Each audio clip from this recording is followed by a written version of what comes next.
right, buckle up because I'm going to drone on a bit, and I promise that's the last pun.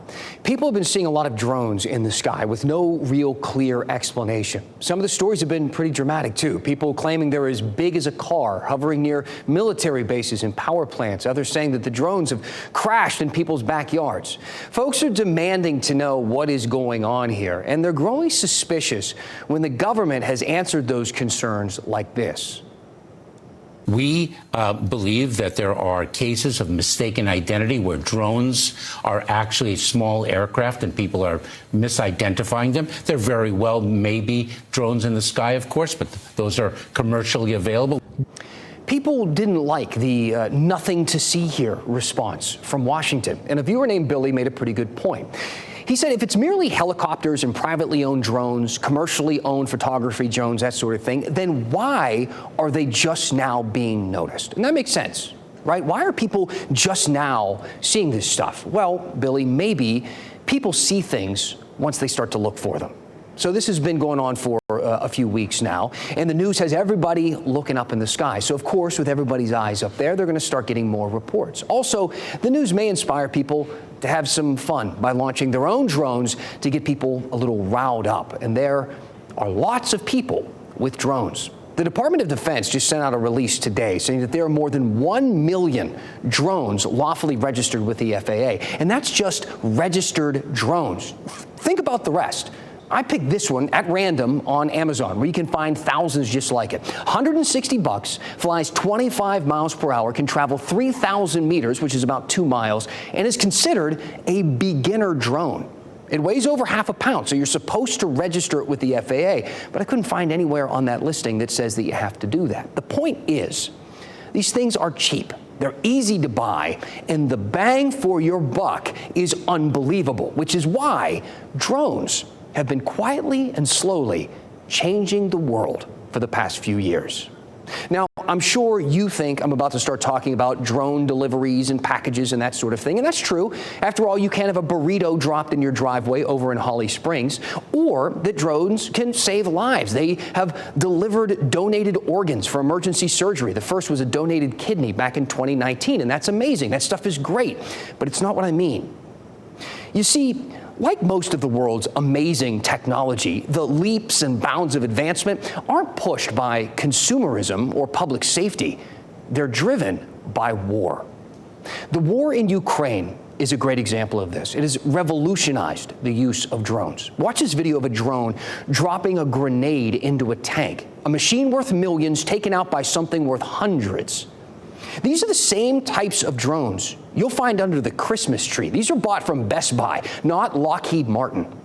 Journalists from the Daily Mail, they were embedded with a small unit of Ukrainian fighters, and they showed how easily they turn these toys into weapons. This one here is strapped with explosives. They want to make this into a kamikaze model drone. Pilots then wear VR headsets like kids playing video games, and they have created a new type of warfare with cheap and accessible technology. An FPV drone can cost as little as $300, but in trained hands, it is a deadly weapon. An FPV kamikaze can be flown fast and accurately into the smallest of targets, such as through the open hatches of an enemy armored vehicle, or even against individual soldiers. That is the stuff of nightmares. These VR pilots are the future of Top Gun. And if you thought Tom Cruise could fly, wait until you see what these guys can do. Just look at the Drone Racing League. These are professional drone pilots, and they are amazing. Look at the speed and the precision. Imagine this on a battlefield. Imagine these pilots flying a deadly drone. It's frankly science fiction come to life. This is video from Fort Sill, Oklahoma. This is where U.S. military personnel, they are training with weapons that look like something from the Terminator. This is known as an electronic attack system. So the soldier is taking this here and they're pointing in the general direction of the target that they see. And then the soldier will place it in operation, utilize various jamming means to interdict that target. But as amazing as all that is, as amazing as those pilots may be, we already don't need them in some cases.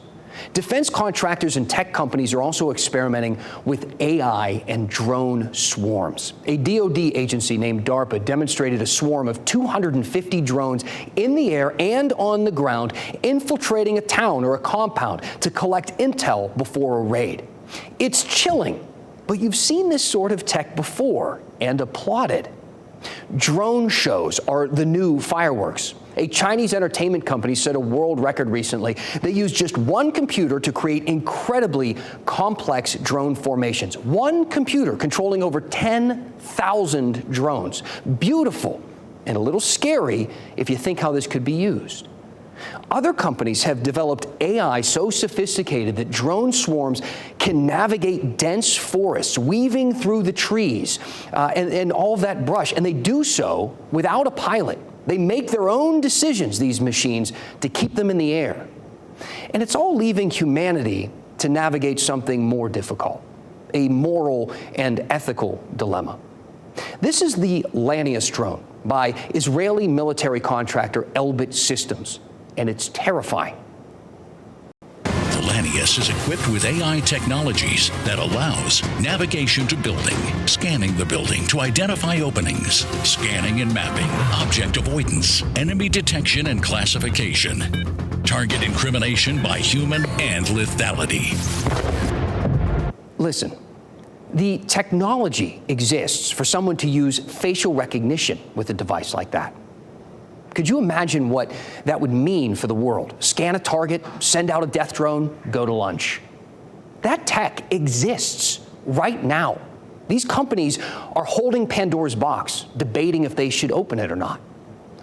So yeah, I'm not sure what people are seeing in the sky, or if the government is being forthcoming about the whole thing. But think of it this way. Either they're not telling us the whole truth, which makes me uncomfortable, or they really don't know what we're dealing with in a world where drones are serious and scary and accessible to anyone, which also makes me uncomfortable, which is probably why people are so worked up about it all. Let me know what you think. What comes next in this report? What did I miss? I know there's something. Tell me what is on your mind, and we'll go in depth.